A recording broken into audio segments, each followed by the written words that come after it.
الحمد لله نحمده ونستعينه ونستهديه ونعوذ بالله من شرور أنفسنا ومن سيئات أعمالنا. من يهد الله فهو المهتدي ومن يضلل فلن تجد له وليا مرشدا. أما بعد، يقول الله في محكم تنزيله وهو أصدق القائلين: أعوذ بالله من الشيطان الرجيم. يا أيها الذين آمنوا اتقوا الله حق تقاته ولا تموتن إلا وأنتم مسلمون. قال الله تعالى: يا أيها الذين آمنوا اتقوا الله وكونوا مع الصادقين. قال الله تعالى: يا أيها الذين آمنوا اتقوا الله وقولوا قولا سديدا. قال الله تعالى: يا أيها الذين آمنوا اتقوا الله وابتغوا إليه الوسيلة وجاهدوا في سبيله لعلكم تفلحون. قال الله تعالى: يا أيها الذين آمنوا اتقوا الله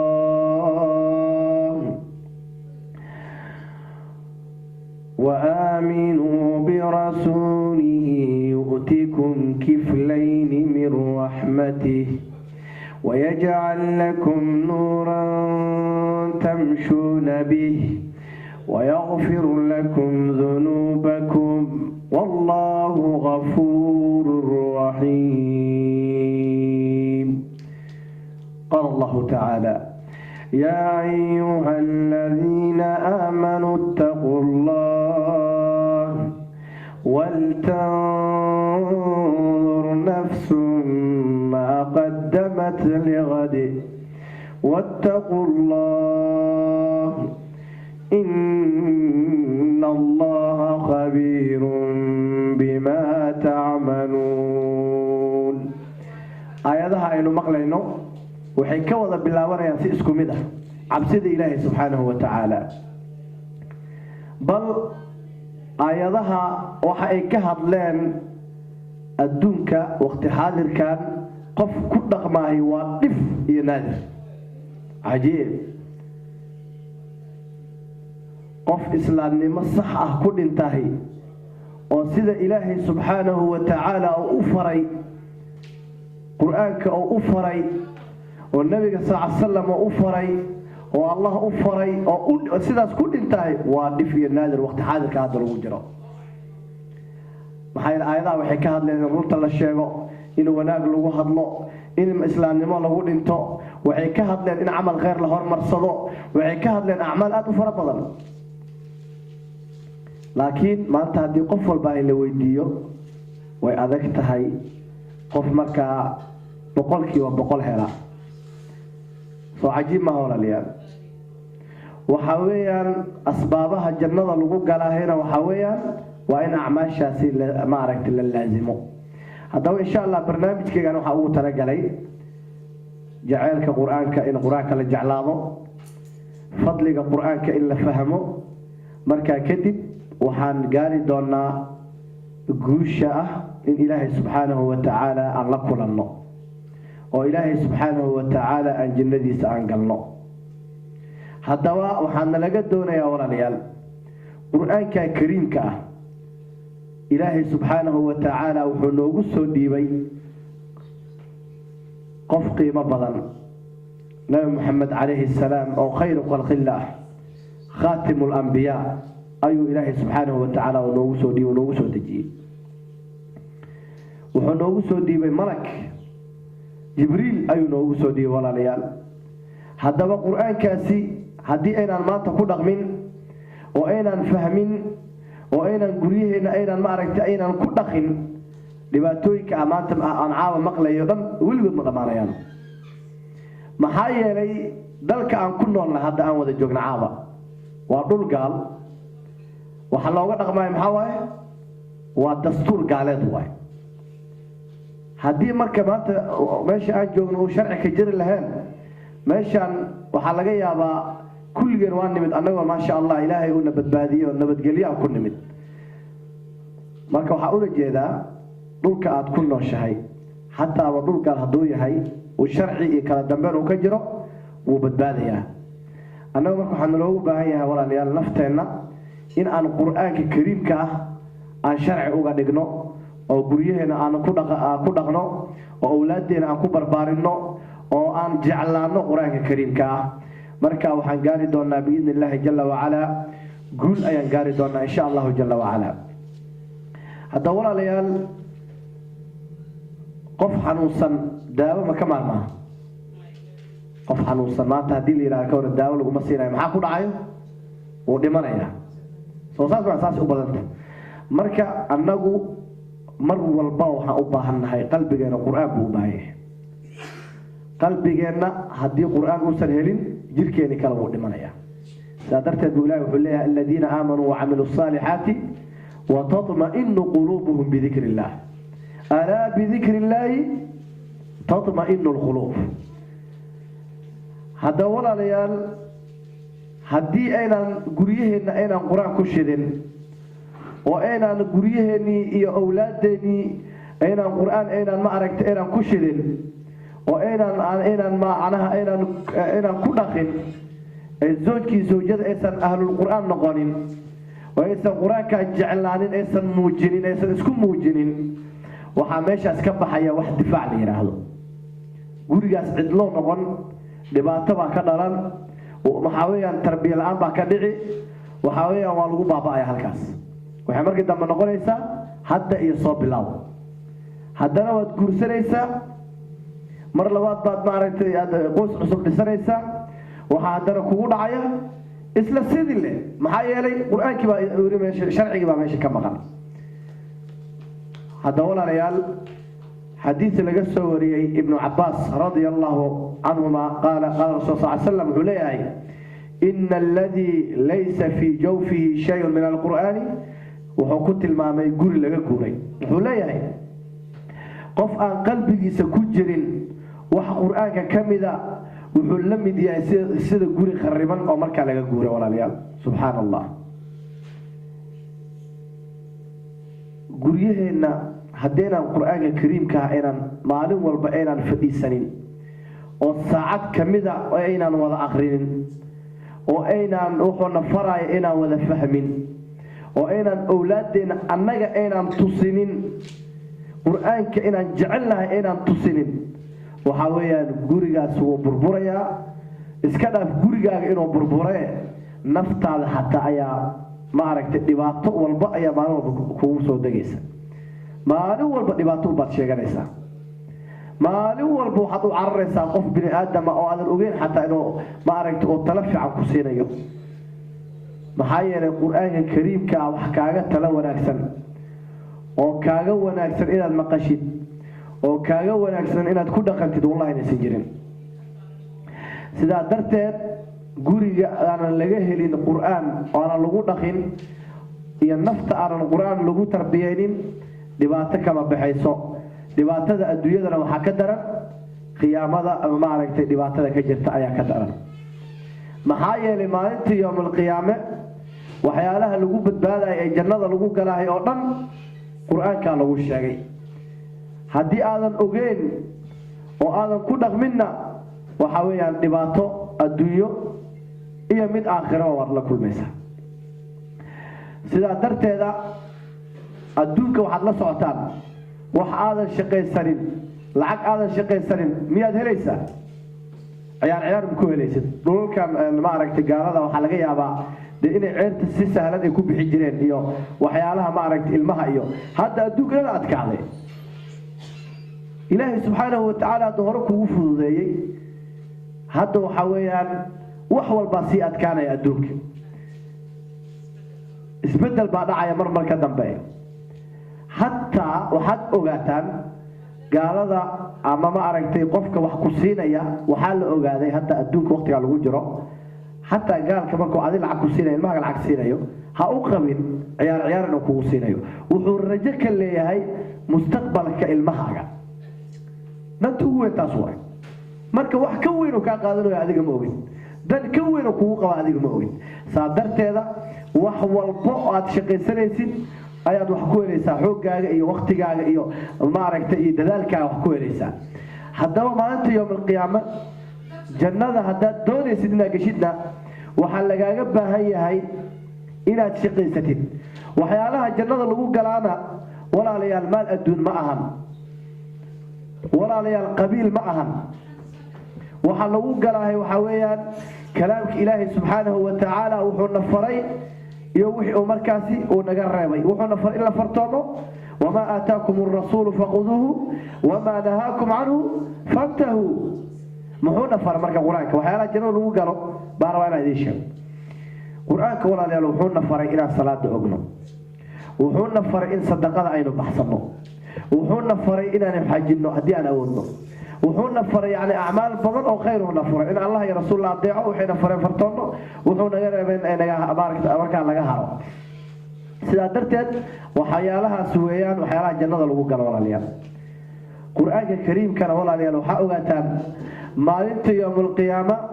inuu markaasi uu ku shafaaca qaadi doono biidnillaahi jalla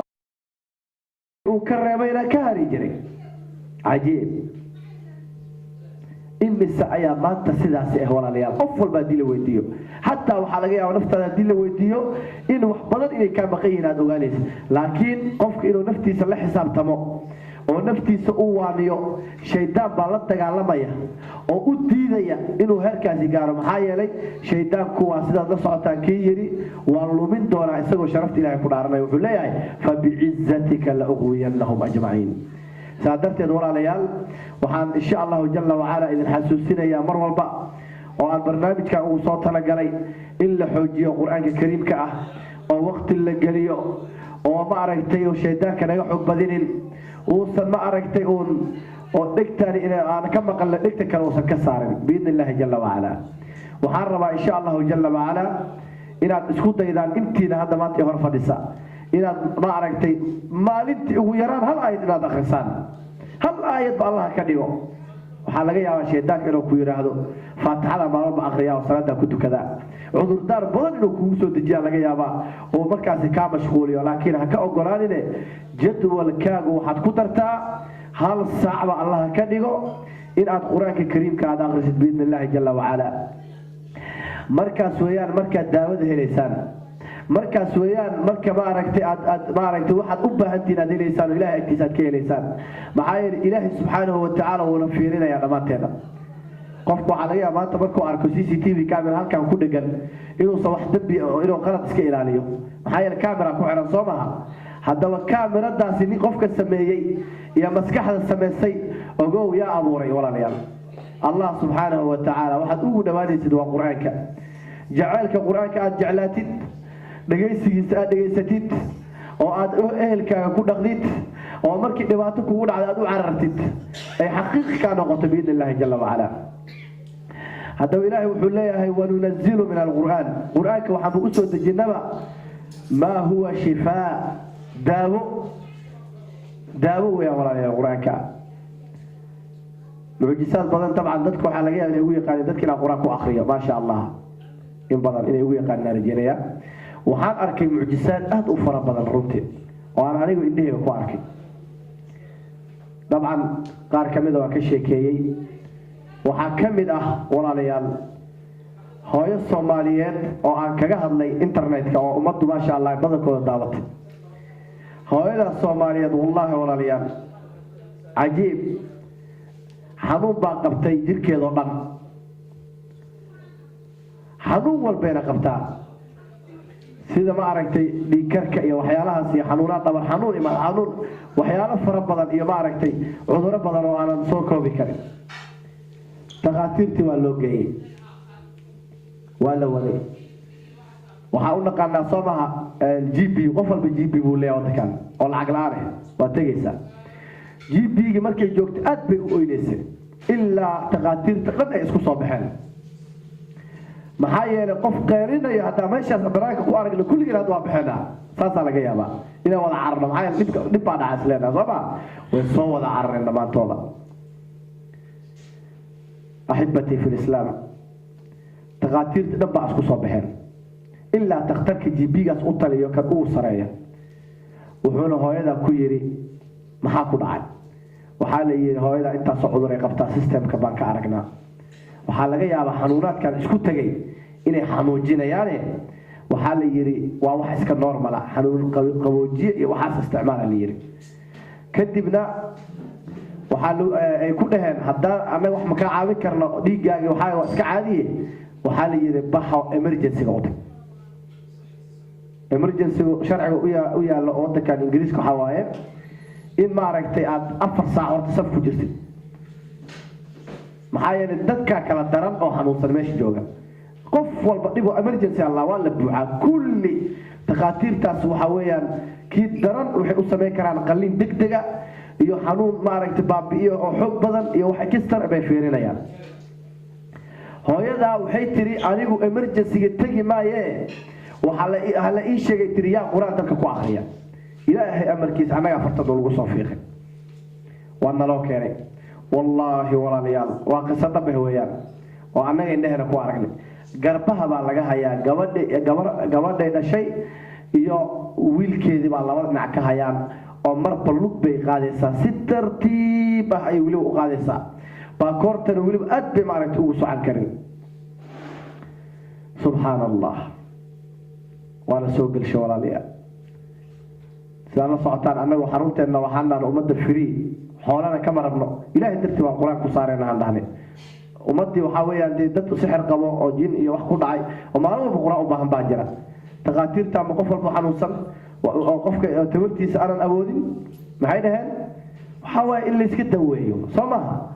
in macnaha oo la siiyay hatta kaniiniga iyo anagu marka qof walba yimaado xanuunsan qura u baan xoolo keen hadaa dhahno waxa laga yaabaa hatta inuu amawdaadka uu naco ama inuu waxa laga yaabaa quraanka hatta ma aragta ciil iyo wax uu qabto qofkina uu shaydaanku wax u qurxiyo soo anagu waxaan nahay ummadda waxa weeyaan ilaahay dartii quraan ku saarana hada iska yimaado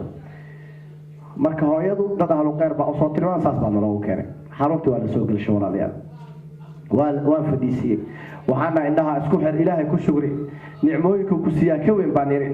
indhahaasi uu ku siiyay ilaahay subhanahu wa ta'ala aad wax ku arkaysan dhahay hooyoy dhagahaas aad wax ku maqlaysid dad baa maanta wax maqlaynin lugaha aad ku socotid dad baan socon karin oo maanta adduunka waxa ay yaalaaday heesa lahayn way bixin lahaayeen sida wax u arki lahaayeen hooyadii markaan ilaahay ku xiray oo aan ilaahay dartii aan nahay waa quraankaas ku akhrina xoolana kaama rabo baynaha isku qabatay baan quraanka ku bilaabay wallahi 30 minute baan quraan ku akhrinay ilaa sankeyga indhahayga dhididka imaadeen ajiib hal mar beesan dhahdo wax xasuustaa wallahi walaaliyaal waa hooyadii oo tos isbitaalka looga keenay saan bay tiri labada garab bay qabsatay meelaha ay fiirisay way istaagtay way bodbooday wiilkeeda bay habsiisay aaway xanuunki bay tiri وننزل من القرآن ما هو شفاء ورحمة للمؤمنين ولا يزيد الظالمين إلا خسارة والله ولا ليال هوري بك عافمات إلا أي bodboodo waliba waa xasuustaa fiirsha bay tiri lugeedii dhulka ku qarqaracday kor u hadaade ee dhacday baa koortan iga dhaafay bay tiri ilaa baarki ka daba socday walaalayaal quraan ku akhriyay ma sha Allah ma farxay maxay yeelay waa daawo cajiib ah yaa ka timid Allah subhanahu wa ta'ala xaqiisa maxay yeelay qofkan xanuunka hay qof bini aadan wuxuu u qabo waay soo cajiib ma walaalayaal wallahi waliba waxaan ogaaday dadka madax xanuunka ka bixi waayay dadka calool xanuunka ka bixi waayay dadka oo luga xanuunka ka bixi waayay wallahi walaalayaal waan ogaaday walaalayaal maxay ummad badan 3 sano ku dhawaada dad quraan ku akhrinaya waxaan ogaaday in quraankani oo daawo rasmi yahay oo waxyaalaha taqaatiirta bini aadanka oo ka gudbo إلهي سبحانه وتعالى وصارته ويرى بني آدم حمي قبل ما كاسو ضعاف ماليا تصالح وحال حسوسته وكله nin Soomaaliyeed oo dhalinyaro ah oo adiga 30 jir camal ah aniga oo da'deeda camal ah baa yimid wuxuu yiri akhiyow qeyr iyo quraan baa lagu tuumayaa bal ma aragtay quraan oo akhrisaraba maxaa waayada problemkaaga walaalayaal wuxuu yiri problemkeedu waxa hurda la'aan ma hurdi karaan sarirta hadii aan tago fajirka leeyo gaara ama waxa laga yaabaa toos shaqo waado inaa isku xirbaanahay akhiyow ilaahay subhanahu wa ta'ala qalbigaaga ku xir waxa la bluetooth way rabbigaaga isku xir horta xasuusi mar walba waxaan xasuusiyaa nicmooyinka oo ilaahay siiyay ku shukri la in shakartum la azidannakum wa la in kafartum in adabi la shadid ilaahay ta ku kufrisi takhtarka dootag imisa maano iyo la qala ay geeriyoodo walaalayaal aw takhtarka waxda aw badbaadin kara imisa ayagoo operation ku jira oo taqaatiirta ku ugu qatarsan madaxweynayaal baa dhintaan maalin walba kansar u dhintaan ma loo daaweeyo imisa lacag meestaan yaa walaalayaal oo yimaaday quraanka waa ku akhriyay wallahi waa ku dhaarnay walaalayaal quraanka waxa ku akhriyay 45 daqiiqo meel baa ku qortaa anigu inta dadka quraanka saaro oo xasuusta ahibati fil islam ninka quraan baa saaray واسكا بحي maalmaha kamida street han baa maray waa xasuusta aniga isaga waa ilaabay laakiin isagu ima ilaabay maxaa yeelay kalaam ilaahay baa ku akhriyay walaalayaal ninkaan waxa arkay salaamayo dhol cadeynaya ama waa salaamay kadibna maqaayad meesha ku taalo u galshay cunto uga darijiyo aniga waxa leeyahay ninkaan muxuu ku wanaajinayaa wuxuu yiri akhiyow ilaahay waa caafimaad siiyay sabab u noqotay maxaa problem ku yeesanahay laba weydiinaysan wuxuu yiri muhurti jirin buu yiri hadda inta kala subax ka soo kacaabir warna misaas wax ka tagdaanay ma yiri alxamdulillah marka walaalayaal wallahi waan ku dhaaranaya quraankaasi waa daawo ee aan isku daweyno laakiin daawada quraanka waxay imaanaysaa marka aan ku dhaqanno oo marka aan ma aragtay aan jeclaano oo aan ku dadaalno biidna ilaahi jalla wa ala wili waxaad ogaataan maalinta yawm alqiyaama in quraanka la keeni doono waxa la keeni doonaa bil quraani wa ahlihi kuwi markaas wuxuu leeyahay alladina kaanu ya'maluuna bihi fi dunya quraankaas markii adduunka joogi jireen way ku amal fali jireen Allahu akbar waqtiga ayriya soo gabagabeynaya insha Allah jalla wa ala waxa marka walaalayaal aan ku darayaa hadaad rabtid adduunka qof walba wuxuu jeclaan lahaa Soomaa in meesha uu ka shaqeeyo lacag fiican laga siiyo soo saasma hadaba adduunka dadka ku nool yaa abuuray إن ربكم الله الذي خلق السماوات والأرض في 6 أيام ثم استوى على العرش يدبر الأمر ما من شفيع إلا من بعد إذنه ذلكم الله ربكم فاعبدوه أفلا تذكرون إليه مرجعكم جميعا وعد الله حقا إنه يبدأ الخلق ثم يعيده إلهي قسم الله نقصمه وانا اغناي مالو دول لمنيا مالو دول بابايا مدح بعد منيس تجار بعد منيس مساكين بعد منيس الهي عدالتيس كلنا وحال غليا وا قبري وحاويا ضمانتودنا كان فرعد بي ما رنت كلا تغيا هذا الهي سبحانه وتعالى ما دونيسا انه بيمنت كسيو او اسغا كسيو ما دونيسا وحال ما دا اخلاص الهي درتيا اعماش غيرك الهي درتي وسمي قرآن الكريم كاخري محايا من قرأ حرفا من كتاب الله فله حسنة هل حرف أوكلية مركا أغريسيت هل حرف أوكلية بإذن الله جل وعلا مركا أغريسيت وحاويا أجر بعد كيريسا هل كي أجرنا وحاويا ب10 أمثالها أبو الله هاي وحاويا هل كي أجرنا توجر بالغولة والله بيا مركا ولا ليال إن شاء الله جل وعلا هدي أهالي صدقة وكلا حتى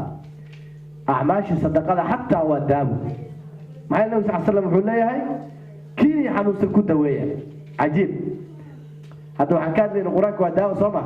النبي صلى الله عليه وسلم وما ينطق عن الهوى وما ينطق عن الهوى إن هو إلا وحي يوحى السجن وحنا شيء إن صدقنا إيدابته مركعاوة إن شاء الله جل وعلا تاسنا ويقول يرجلين أن أترتمنا إن شاء الله جل وعلا قف والبوح بحنايو ما دام ماشي حتى اللي يروى مساكين بعد أمد بالوعاوية وحنجعلان لهن إن شاء الله جل وعلا إن نسكت يرجلينه وأن قعدت ملك وحب حصو تنبدأ الإنسان أغانه هدي أن موجين كرنا أن موجنه إلى عليه الذين ينفقون في السراء والضراء صبا حتى إلى موجنه أو تصنه إلى حوالي بدن بحنسي أمتك الله وديدان يضنا أن كده دان إن شاء الله جل وعلا في أمة الله عاوية بإذن الله جل وعلا مركب ولا اليوم وحنكسو جبينا إن شاء الله جل وعلا إلهي سبحانه وتعالى ما أنت يوم القيامة ومدة ويكلا سر مري دونان ويكلا سرين دونان الدوك سي لو كلا سرين باركتين أيا ما أنت يوم القيامة وحوليها هاي نبي سعد عبد الله بن عمر بن عاص وحنا قصوا إنه ليه هاي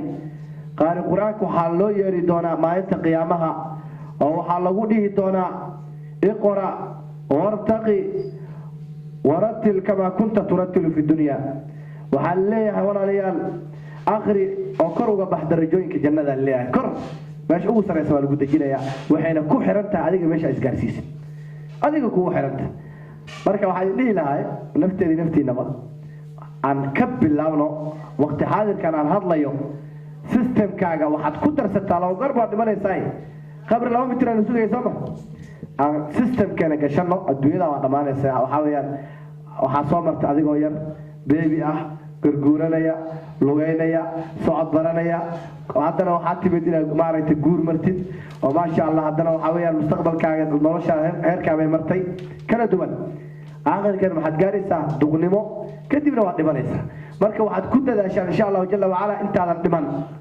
oo aadan adduunka ka tagin in aad markaasi aad acmaal khayr aad hormarsatid bi Allah jalla wa ala wajazaakumullahu khayran wa ahsanallahu ilaykum wa assalamu alaykum wa rahmatullahi wa barakatuh وما صدقاي شيخ حسن كشتو تواني فرد قادتي ادو ما صدقاي ما يوصلك ادو ما صدقاي ادو ما صدقاي دمانتين كل كان عاو حسوق غابيي هيئه قابلسن ريالك عروت ومن children elder aid organization ama daryeelka hooyada dhallaanka iyo dadka da'da ah waayilka ah sida arkaysaan hay'adan waxay ka shaqeysaa inay wax u qabto dadka waayilka hadda guriga arkaysaan waxa laga dhisayaa Muqdisho waxaa jira dad waayeel oo aan caruur lahayn adiga waxa laga yaabaa hooyada lacag u dirtay aabaha balka warna qofka caruur dhalin ilaahay quraan ku sheegay qofna wuxuu siiyay wiilal qofna gabdho qofna isku dara qofna waxu siiyo waa awood ilaahay ma qof ilaahay ka isku wada yihiin laakiin wax qaadasho balka warna hooyada ama aabaha aan caruur lahayn ama qof aan caruur lahayn oo Soomaaliya jooga dhibaataysan oo qof lacag u diray iyo qof gacan ka lahayn marka hay'adda arrimahaas ayaa kamid ah arrimaha ka shaqeyso haddana gurigaas ayaa la dhisayaa Muqdisho oo dhulkiisa la diyaariyay waxayna tahay in lagu xanaaneeyo dadka waayeelka aan caruurta lahayn qof caruur laha dhibaataysan Soomaaliya balka waran qof aan caruur lahayn Soomaaliya jooga oo waayeela waxba haysan aad u badan tahay runtii ilaa xis lagama qoysto aad u waran badan waxaan imika mikrofon ku soo dhaweynayaa madaxa hay'adan Marwa Saciid Sheekh Xasan oo ka hadli doonta waxqabadka hay'adda sanadka soo dhaafay iyo waxa imika qorshaysan hay'adana waxa gacan ka geysta ma ahan ajnabi laakiin dadka muslimiinta ee Soomaaliyeed waa inkoo kale gaar ahaan hooyooyinka aad ayaa lagu amaanay ragga markaa hore u sheegay kuwa magaalada fadhiyo dumarka aad lagu amaanay runtii hore meelan joogay sidaas oo kale dumarka ay u badnaan dadka sadaqada bixinay wadada ay joogeen aad baa maasantiin waqtiga qaaliga Saciid ku soo dhaw mikrofonka aad iyo aad doonto uma mahadcelinaya culimadeena quruxda badan ma sha Allah aw jacayl bal laga sheekeynay jacayl bal xambaaranteen walaalnimo ma sha Allah runtii jacaylka inuu tilmaaman yahay maaragtay aad baad maasantiin hadalkii qiimaha badnaa quruxda badnaa ee marraba la koobi karin ma inaan hadal ka dambaysiino عنده واحد صلانه وأنت سنة وصاف حلويان يلا عشية صار يكون قرب بدن صحيح وايد وحبة كميدان تجين إن شاء الله وحن كل يوران كرا ولا الله يا هالك وين كوب بحسن هاي وينو بلارنا هاي باهيد إنه وين صحيح عرور سيني باهيد ويكسويف بحضي أنت أنا عرورته قدبين هوانا وهم تما يسوي شغنا ولا الله يا ضد كلمة وبهم بينه كانين كسوينا maskaxda bini'aadamku inay meel kala tagto ka war haddaan doonaya in lay kabood kaalmo iga sugto misla keenanaa weligeen horta madaxeena inaku dad bini'aadan oo nool baynu nahay dad nool oo bini'aadana ayaynu naho wax garanayo karti leh haddaba maskaxdeena iyo fahmadeena aynu soo celinayno rogrogno sidii la rabay hadday noqon weyday nin baa beri waxaa la yidhi reerka intaad tagto miyiga neefkii hebel ahaa reerka u qal markaa neef la tilmaamay oo la yidhi neefkaa reerka u soo qal dabeetana wuxuu arkay neef kaloo jaban kii loo tilmaamay mee ku kaloo jaban marka waxay ahayd neefkii loo tilmaamay oo socday inuuna qaline ka jaban aan socon karaynin yaa inuu qalay ahayd uu tala dhexe taladii lagu soo belamiyey hore inuu una dee kusii jiro inuu tu dhexa keeno dabeetana ninkii tii hore unbu iska haystay hebel wuxuu soo yidhi neefka reerka u qal neefkii unbuu qalay kii jabnaana ritibuu soo saaray marka waxaa lagu yidhi war gablame laba tale dhexdood miyayna tala kuu kordhin war maxaad neefna u qali neefna ritiga usoo saaray dee wuxuu yidhi adiga igu yidhi kaa qal dee wuxuu yidhi haaye markaad reerkii tagteed aniga iga soo tagtay dee waagana muuna jirin telefoon iyo waxay ahayd ka jabay ee dhulka yaalla inaad qasho ee ma ahayn ku lugeyna inaad soo qashid marka waxaa weyn kasoo wada talada waxaa weeye walaa iminkum igu soo dhacday waxaa weeye waxbaynu sugaynay inagu soo maaha waxbaynu sugaynay waxaynu sugaynayna waa xaq ma aha inuu dembi yahay ama aynu ceeb ku qaadanay ma aha xaq weeye laakiin xaqayna haddaynu weynay minayna ku wax samayn karin miyaynan dad bini aadan ahayn oo wax samayn karaan haddaba waxaan odhan lahaa I think waxaan u malaynayaa cod waxaa inaga duubayaa kaamarada YouTube baa lagu shubay YouTube-kana everyone baa arki doona dal iyo dibad muuqa dhow iyo muuqa fog haweenka Soomaaliyeed sidii lagu yiqiin ee hore aynu ku korinay qoysaska aynu ku korinay caruuraha aynu ku korinay bulshadeena dib aynu ugu noqono waa lagama maarmaan taasi waayo meeshaynu ku noolahay waa meel adag waxaa loo inaynu number 1 fafiru ila Allah inaynu Ilaahay isku xidhno labo dhexdeena haweenka Soomaaliyeed meel kasta ay joogaan dal iyo dibad wax badan baynu qaban karnaa qoladan loo taag waayay Soomaaliya ay inaga wareerisay ay inaga wareerinin absolutely 2018 isbedel dhab aynu la nimaadno waxaa laga yaabaa xaggeena haddaynu xil isa saarno wax badan inoo hirgalaan biidmi raxmaan intaasaan kusoo koobaya walaashayna waan yar siin doona insha allah waxaa laga hadlayaa caawa walaasheen Saciida dareenka hooyada iyo maatida iyo waalidka hooyadu daryeel bay u baahan tahay aabuhu u baahan yahay bulshada u baahan tahay laakiin hooyadu ana horta intaanan gaadhin walaasheen horta wax aad u qiimo badan oo mar walba on kribteeda ka ay cry wallahi waan ooyaa ilaahay bay igu because waxay asiibtay meeshii yacnihii meel ka daran ma garan karo wallahi alcadiim dadka waayeelka baahan every day I cry ma daawado kilbadeeda markii la soo tuuro waan tuuraa because maxaan samayn karaa horta ilaahay macuudkan ka baryayaa inuu dhammaanteen inagu maaragtay jidka wanaagsan ee quruxda badan waa wax loo baahnaa inay dadkeenu dhammaan sameeyaan waalidiinta in loo sameeyo care home taas wataa oo waa jid wanaagsan waynu wada iskaalmayn doonaa anu laakiin hooyada qurbaha un baan in badan arkay baahideeda hooyada qurbaha aad ugu bidhaantay hooyadan mashquulka ah hadda waa hooyadii baasaboorka haystay laysata kaarka haysatay ee adduunyada gaadhi iyo wax walba taanbaba aniga ii bidhaantay dhibkeedii marka waxaan idhi bismillah hooyadan mashquulka ah hooyiga maamulkiisiyo hayntii caruurtiyo hor iskuulka geyntiyo hadhow keenisteediyo heensiqaad adeegiyo hawsin aadistiisiyo hubi ballantan oo idil cunta reeru karintiyo haqabtiridda ubadkiyo dhar u kala habayntiyo hurdo seexinteediyo hiwaayada dhallaankee hadba waxay su-aalaan iyadoon huruufin ma hayee shibdhaha oo dhan rabin inay hanqaarmaan hooyo suga waxoogaa waa la heli insha allah hadal waxaan ku samirsiin yaa hooyadan mashquulka ah iyo dhibtay la hiiqdaa hilmaansiisay teedii xinno iyo huruudiyo cusbirka iyo hibaaqiyo hanaankeedii biliday aalaa haleeline hooyadan mashquulka ah hadmay nasasho aawili oy ka hadhiirtay qoyska kelmad kalaan odhanaya waqtigaa aad u xidhiidhiya gabadh walaasheenana halkaasay joogtaa foosiya insha allah wax yar qabte iyadoo hadli doonta muddo yaro kooban qoysku waa qiimaha nolosha qoyska waa laga seexday qaran loo taag waa because of qoyska waqti lama gelinin qaranka aqoon-yahan oo dhan baa isu iman waa la shiri xoolaa lagu bixin hodheelo adduun also qoyska naftirkiisu wuxuu u baahan yahay in hoola loo kireeyo kharash lagu bixiyo aqoon-yahan dhan kastaba leh in dheergarad la isugu yeedho rag iyo dumar oo qoyska laga shiro soomaali way ka shiri weyday miya hayaha ku jiraan xidhkaayaga maaragtay ha ku jiraan hawsha adag qoyska waa in la geliyaa qaranka in ka badan si uu qaran qurux badan usoo baxo muuqa fog iyo muuqa dhow hadday qaranka soomaaliyeed tahay hadday qaranka dhan kastaba tahay qoyska waqti haynu gelino insha allah biidni raxmaan si uu tayo u yeesho dadku waxay u baahi qabaan inay hadlaan dadku waxay u baahi qabaan inay wax sheegtaan soo dad daba lafka laga saaraya meesha jooga dabeetana way laba qarxayaan marka taariikh xuskeediyo xigmad sheegisteediyo sugaan xulashadeedaba haddaan xananka laga gurin xaqa baadi laga jarin ummad yahay si xeel dheer xuquuqdeeda loo marin xaashiyaha qoraalkiyo buwaagtii xusuustiyo geli maysta xeerkee waa lagu xabeebtaa xaq weeyaan guurkiyo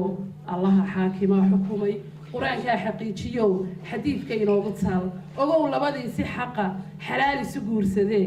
xurmeeye xuquuqda iyo xadkiiyo xeerkii islaam xiisaa ugu sii kordho xayaatada qaaliga xubbi bay ku wadaagayaan xor bay isku guursadeen gayaan is-ushaad tihiin xil baad isku leedihiin xuquuqiyo kala dambayn xishood iyo isaaminaad xanaanada caashaqoo xumaha laga dhowra iyo wanaagoo la xeeriyiyo hadalka kii xubnaha furee qalbiga xadanteeya iyo xabiibidu waa dawee xusuusnaada xarfaha waxtara xayaatina waa jawaab waan soo koobayaa waqtigaa kooban assalaamu calaykum waraxmatullaahi wabarakaatu bismillah alxamdulilah wasalaatu wasalaamu calaa rasuulillah maasha allah tabaaraka allah magacaygu nafis yuusuf qanyare dadku inta badan waxay i yaqaanaan nuur islaax wiilasha yareer ee waalidka aan u ahay maanta inoo yimi baa horta aada u salaamayaa waxaan oran lahaana waxaan inoo tiri ridwaan aniga waxa weeye waxaan ka tegi waayay dadkii iska soo kacay mooyaane wixii oo dhan waxay noo dhameeyey nabada yaryar maasha allah tabaaraka allah wiilasheeda la eg aad baan idinku mahadnaqaya ilaah khayr ha idin siiyo annagoo aada u jecelnahay dadka role modelka inoo ahay mataqaanaa in lagu daydo la doonayaa tihiin maasha allah tabaaraka allah in badan baan mataqaan idin mahadnaqaynaa meel fogna waa nooga timaadeen walaashan siciida ilaah khayr ha siiyo jazaakum allahu khayr laakiin inteena aan meesha timi aanu ka qayb qaadanay caawinta iyo kaalmada iyo mataqaanaa inoogu yeertay qof walba meel fog uga yimid qof walba hadduu qof usii qaado amaal sijaayad ama mataqaanaa qof walba hadduu qof mas-uul kasii noqdo uga dhowna qof saaxiibkiisa walaalkiisa kasii dabaro waa shay muhiim ah sababtoo ah inteenaan haddaanu caawo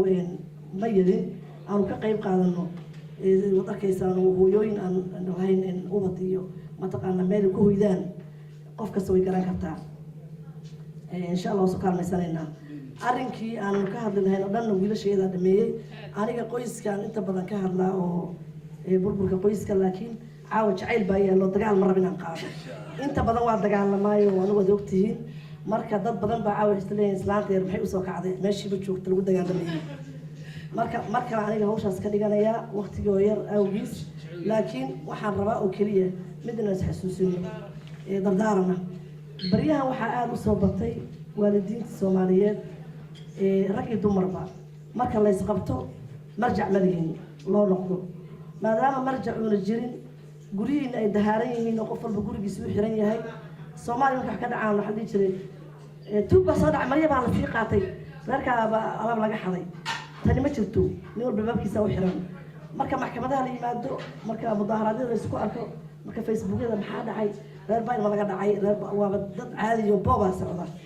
marka mid baa raba inaan xasuusiyo ficil yaan la samaynin haddii raggii dumarka isqabtaan baryahan waxaa aada noogu soo badatay maxkamado hoose oo dadku aynan ogeyn islaantiooda way isqabanayaan maxkamadaa la dalbanaya nin walba dareysu helayaa maxkamadaa la issaarayaa ilmihii waa waxa markaa meesha ku burburaya qoyskii marka arrinka hadda anigii soo kiciyay wuxuu yahay maxkamadan mataqaan inta badan dadka u raacraaca arrinta ugu naxdinta badan waxay tahay faamiliga isku haysta caruurta labadooda qofba mataqaana qofka kale ku riixay ilmihii dhexdooda laga saarayo marka hore qolaa loo hiiliyaa waad la socotaan sida qolada marka loo hiiliyo kuwan looga soo qaado adigaa lagu siinaya anaa laga reebaya odaygaa la rabaa in la soo riixo islaanta lagu soo riixaya ilmihii maadaama iyada baawar la siiyey hadhowti iyadoo looga daba imanayaa oo xaqiiq waa loogiya loo dhaaf maayo marka inteena dumar haddaan isku sheegno waxa ka dambeeya waxay ku soo ururaysaa in la sabro in la sabraa waa shay muhiim ah oo aan laga tagi karin markaan isxasuusino inaanu sabarno oo odayaashan loo sabro midna waa ku darayaa dadku inayna iloobin hooyo kasta hadday ku koriso wix iyada lagu soo koriyey uma baahna aqoon kale sababta aqoonta laga dhiman xagee walaaltaanaya xagee taallaa ma taallo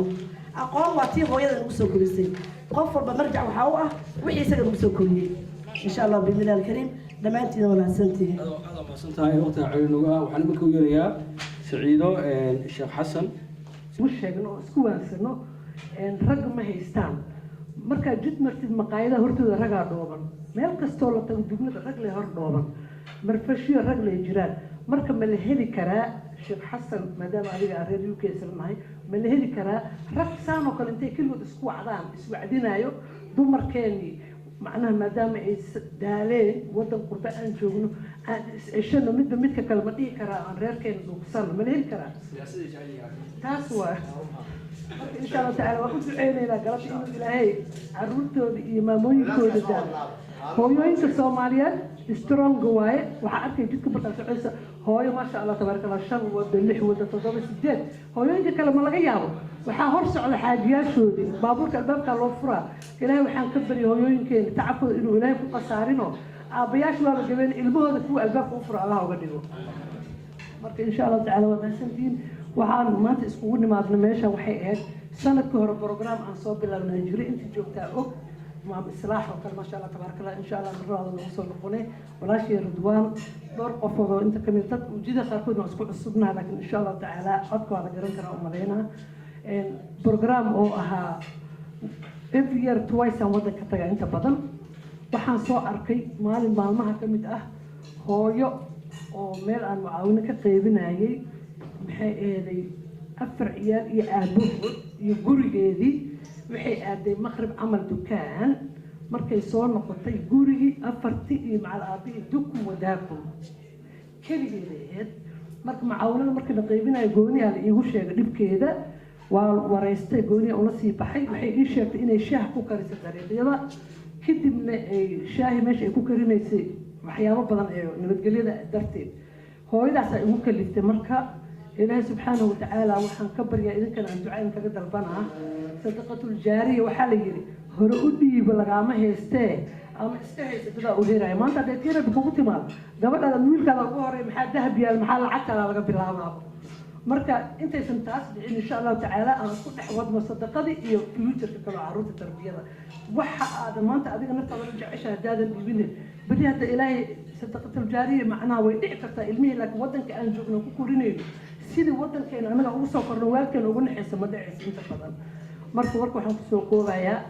guryo waxaa jiro maxay ahaday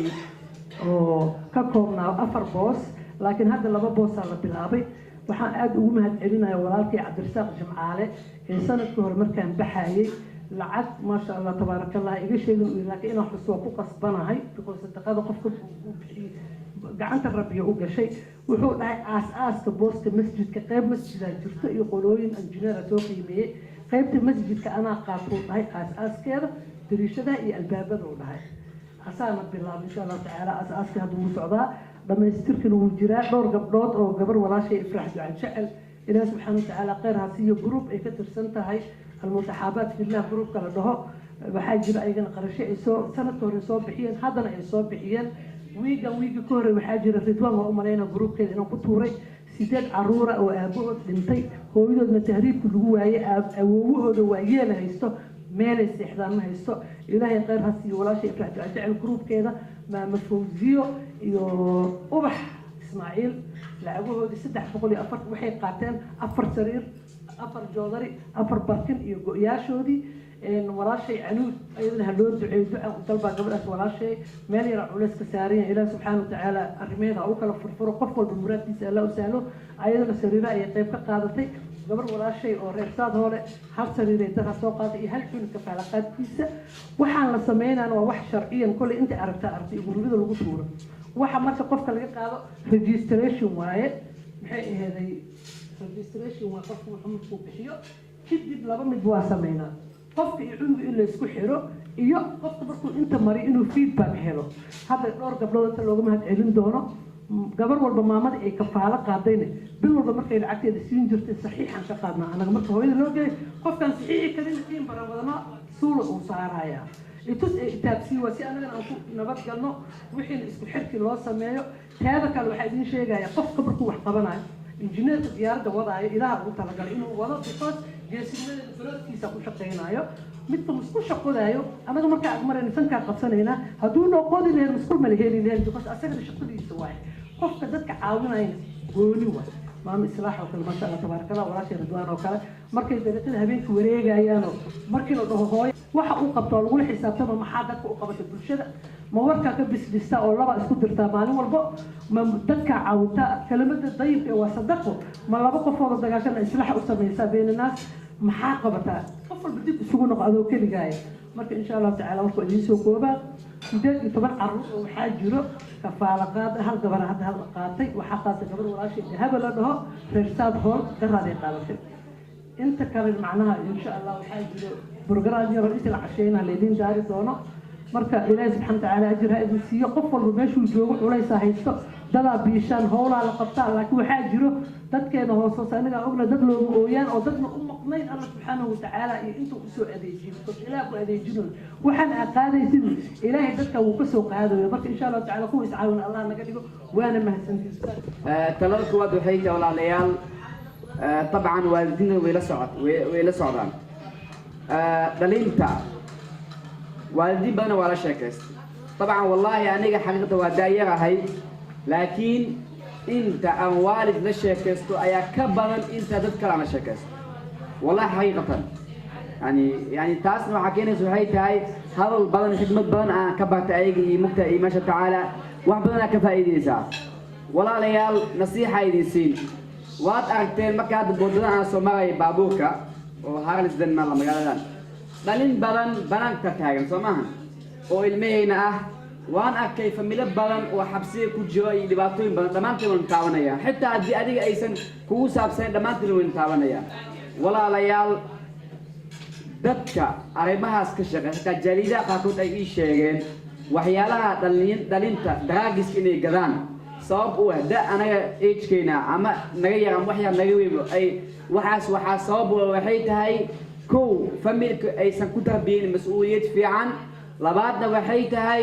ilmihi oo laga dhigay ilmo yani ilmaha daryeelkooda la dhaafay ilmaha taawili asigana uu sii weynaan asxaabta loo qabsan oo respect siinayaan oo da'diisu tilmaamayaan inuu qof weynaaday oo baaluqay uu yahay taasna walaalayaal waxyaalaha daawad waxa ka mid ah إن دلنتا هدي أن أودنا أن أجورنا حقيقة تاسنا وحكينا سحيتاي بدبالة بلنقفك إلى وحودة هاي وأنكحوا الأيام منكم الصالحين مسؤول ده لجبرنا وحال قال لجبرنا جناح لجبرنا شقة لجبرنا حقيقة أبيات إنساسي أهاين ويوك إنساسي أهاين يعني جور أو سي حلال لكن واقعنا كل سابسن واقعنا وماشي دم إن شاء الله تعالى دعنا واقعنا كسابسن أو situation كأن إسلا تلينه أن إسلا حالينه حتى دي الماء المسؤولية قادكين أن إسكو حالين أي إسكو مشغولان هذي إسكو مشغولان وحي دافع وحي مشغول كأي كإيمان أي ملاح كله شهوة ذنا واحد قوينه يعني إله سبحانه وتعالى وقول الجلي وحي آل زميل في عن أنا جن أجرا قهرينا تاسمي ونصيحه والدين تا كسرعته هدي أدينك على المدى اللي حتى والدين تا كالجارسية أرماها صحبتان إن شاء الله تعالى إله سبحانه وتعالى حفظيه ولا شيء سعيدا وحيناش شكتي إن أردس أيضا كشقيسو دلينتا حتى ما مويها كشقيان سيسكوكيان دلينتا قف كستو بالو قبو هلا شقي تاكد على غير تابو تاكد على غير ديكتو قبل كلا وسماها لو كانوا شكرا ماشي كبلا وتوعي لميدا ما شاء الله تعالى ساسا لو بوبسيه ان شاء الله تعالى الهي يرحمه تاسي وطلعي والله يا الفضيسين هالوين يستعد تاس مسكحينا انقشانا مركز انكو عشانو تاسي ووالدينتي لا لبات وحيد ولا ريال دلينتا وي بحال ميتكو ابتي ادن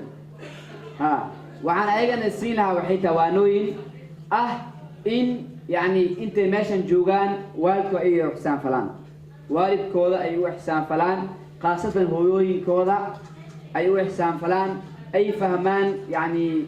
بوست إسلامك إلهي سبحانه وتعالى هو اللي جاي يصير حق وين أي لها هو ما أنت لسوكوبي كريم فضل جاري خير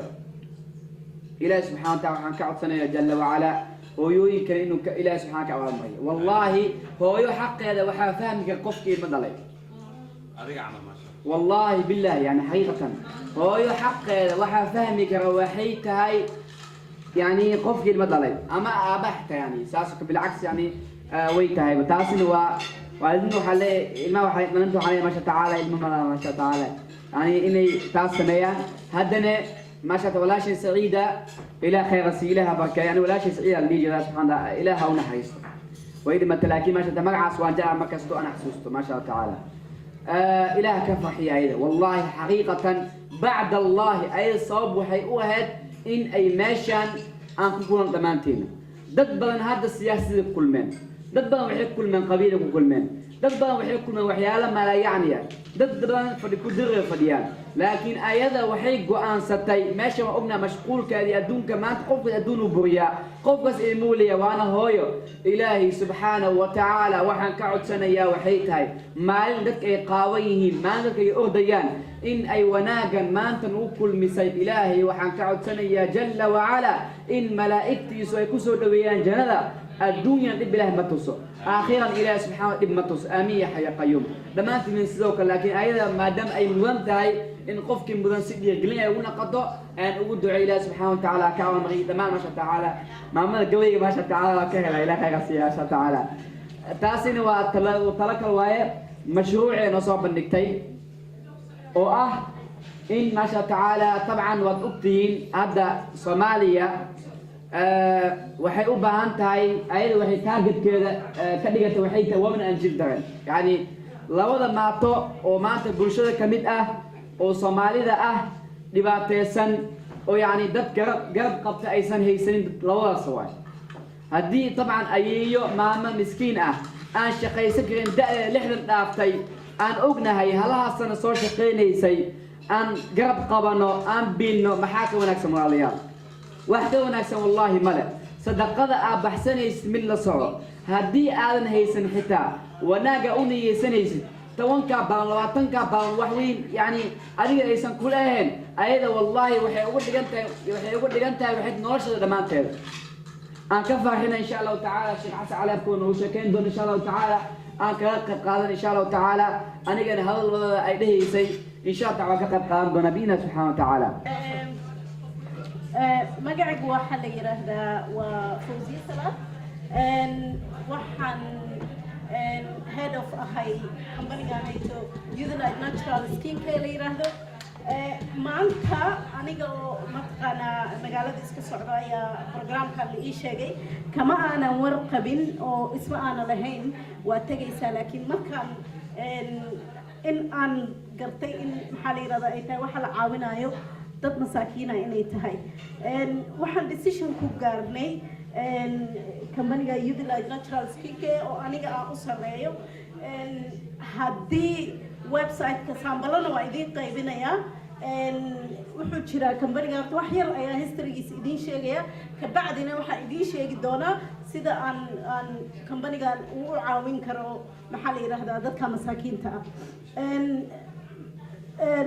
company-gan waa company sameeyo natural skin care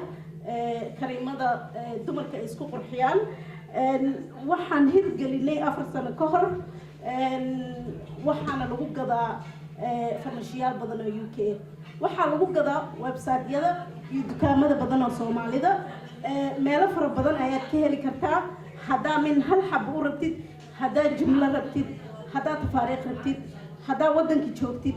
hadaa maxaa la yiraahdaa Yurub joogtid anywhere aad ka heli kartaa meelo badan maadaama aan hadda programkan hadda aan ka soo dul dhacay January qofkii website-ka ama la soo xiriiro Ridwan la soo xiriiro oo gato product-geena ugu qaalisan 20% waxaan siinaynaa